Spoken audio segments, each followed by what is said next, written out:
pessoas estão morrendo misteriosamente na cidade de São Paulo, perseguidas por um Opala preto. Antes de morrer, todas as vítimas recebem uma misteriosa lista de horóscopo chinês, o que faz com que a polícia suspeite que essas mortes estão interligadas. Quem está matando? Por quê? E o mais importante, quem será a próxima vítima?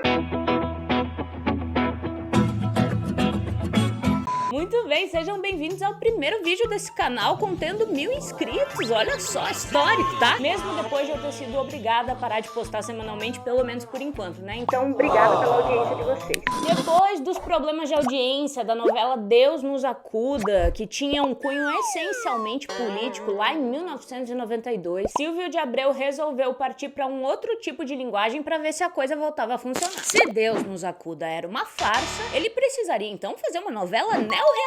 Se Deus nos acuda fazia comentários políticos sobre a vida real do cidadão, agora então o Silvio precisava partir para uma grande ficção. Foi de Hitchcock, o cineasta britânico que dirigiu clássicos do cinema de suspense como Psicose e Janela Indiscreta, Abreu partiu para o seu gênero cinematográfico favorito depois da comédia, o thriller. Um lugar incomum para ele como autor e também para o seu diretor, amigo de longa data, Jorge Fernandes. Não bastasse ter referências do mestre do suspense do cinema, ele ainda juntou referências da literatura com a rainha do crime, Agatha Christie. A premissa já era ousada por si só. Ia ter uma morte por mês na novela e cada morte que acontecesse ia gerar uma reviravolta na trama. Assim nascia A Próxima Vítima, a única novela até hoje do horário nobre que foi baseada do começo ao fim no gênero policial. Em 1974, a Globo até tinha exibido o Rebu, que também era do começo ao fim do gênero policial. Inclusive, se você quiser ver, tem vídeo sobre essa novela aqui no canal, vou deixar o card aqui em cima. Mas o Rebu era do horário das 22, ou seja, não era do horário nobre.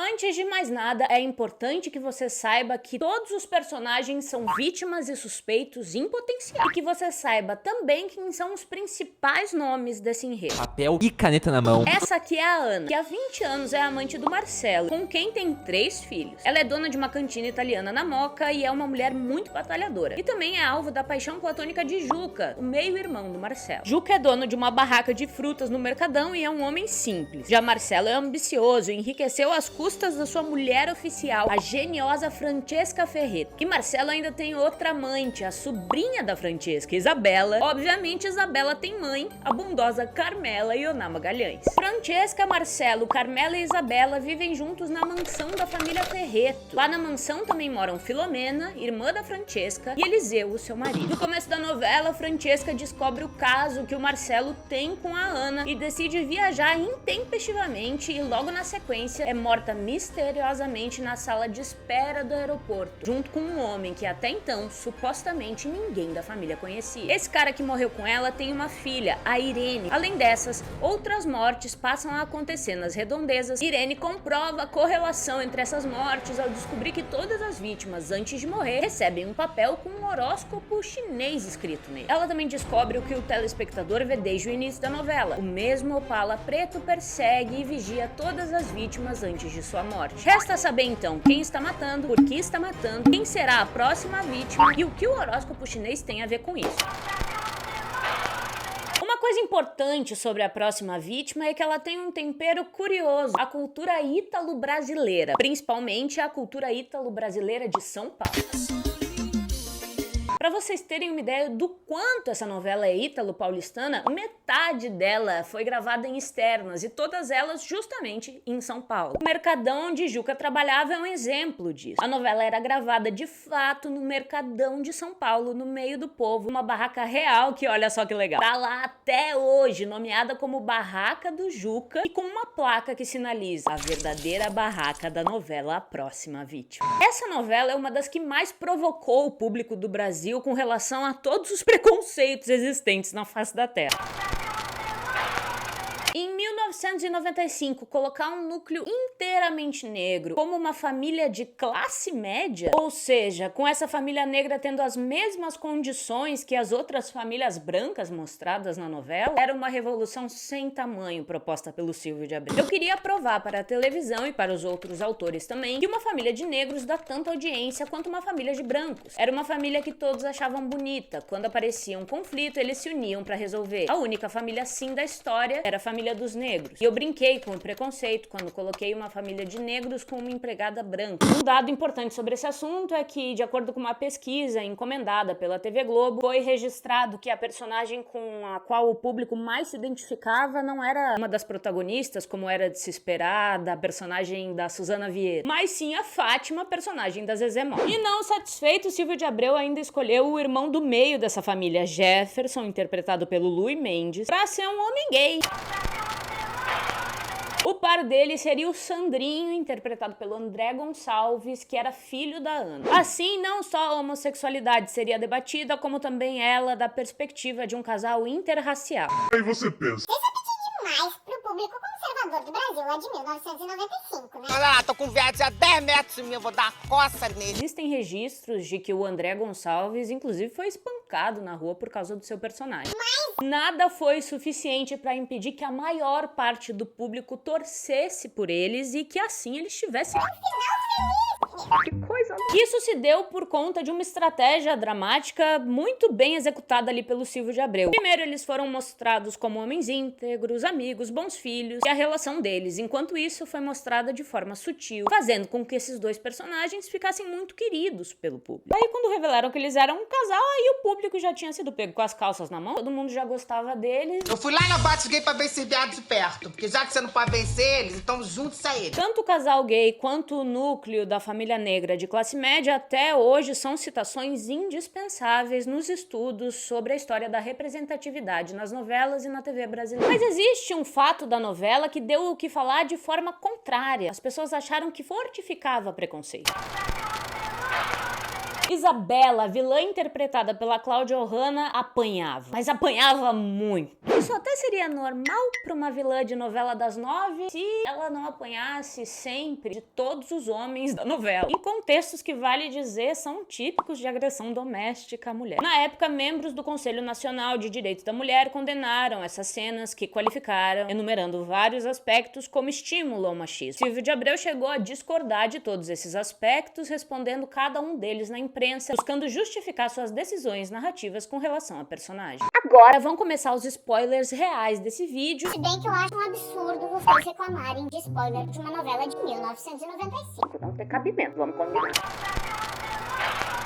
Numerando cada uma das mortes. Vídeo de Ângeles, a morte que ocasionou todas as demais. Essa morte acontece 20 anos antes do começo da nossa história. Leontina, a mãe do Juca, a sela do cavalo no qual andava foi afrouxada de propósito. Ela caiu e bateu a cabeça em uma pedra. Essa morte também aconteceu antes do começo da nossa história. Arnaldo Roncalho foi atropelado pelo Opala Preto. Foi a primeira morte mostrada ao público já nos primeiros capítulos. Hélio Ribeiro, pai da Irene, foi envenenado por um uísque na sala VIP do aeroporto também no começo da novela. Teoricamente, a personagem da Teresa Raquel morre junto com Hélio Ribeiro, mas é que existe uma reviravolta envolvendo o nome dela. Depois, Josias da Silva foi empurrado na linha do trem de Júlia Braga. Seu carro foi fechado pelo Opala Preto, então o assassino sai de dentro do Opala, aponta uma arma pra ela e atira em seu peito. Ivete Bezerra já havia sofrido um atentado antes do começo da nossa história e passou a fingir total invalidez desde então, para que não precisasse responder sobre o assunto. Ao ter esse segredo descoberto pelo assassino, não escapou do segundo atentado e foi morta com uma coronhada dentro de casa. Kleber Noronha foi empurrado do poço do elevador do prédio onde morava. Ulisses morto numa explosão no depósito de gás da pizzaria. Eliseu Giardini, última vítima do assassino, foi asfixiado por monóxido de carbono após levar uma coronhada na garagem da mansão dos Ferreiros. Já com relação às mortes que não tem a ver com o horóscopo chinês, Andréa Barcelos, secretária do frigorífico Ferreto, foi assassinada com um tiro por Isabela Ferreto. Romana Ferreto foi afogada pelo seu amante Bruno na piscina de sua mansão enquanto estava dopada. Bruno estava executando um plano de Isabela.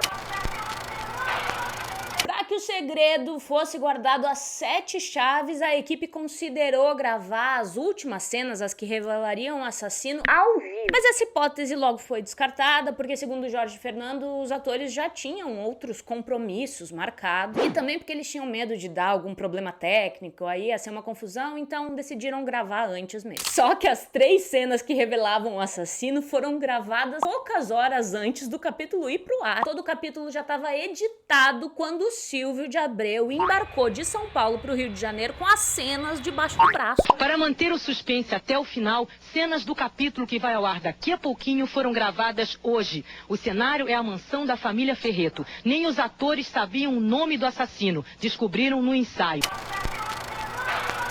Uma revelação inédita, exclusiva, também foi preparada para a exibição internacional da trama, mais precisamente provocada por Portugal. O diretor do Departamento Internacional da SIC, a emissora que estava exibindo a novela, ficou com medo que, com o final sendo exibido no Brasil, isso viesse para a imprensa portuguesa, então pediu um final exclusivo para o país. Silvio de Abreu então reviu a novela, remontou as cenas que ainda estavam inéditas em Portugal. Esse quebra-cabeça tá muito confuso e quem começou ele vai ter que terminar. E escreveu um novo final baseado aí nessa remontagem. 3 meses após o fim da novela, alguns cenários foram remontados e os atores voltaram aos seus antigos papéis para gravar esse novo final. E esse final também chegou a ser exibido no nosso país no ano 2000, quando a novela foi exibida no Vale a Pena Ver de Novo. 2:30 da tarde, último capítulo de A Próxima Vítima.